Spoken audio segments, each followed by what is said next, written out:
Уважаемые друзья, теперь разрешите огласить указ президента Республики Узбекистан. Указ президента Республики Узбекистан за выдающийся личный вклад в укрепление прочных многовековых уз дружбы, углубление отношений добрососедства и взаимопонимания, расширение исторически сложившихся многогранных культурно-гуманитарных, духовных и экономических связей между братскими узбекским и таджикским народами,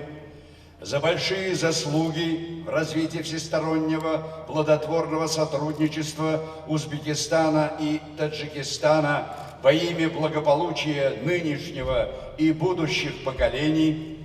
эффективные инициативы по обеспечению мира, безопасности и стабильности в нашем регионе,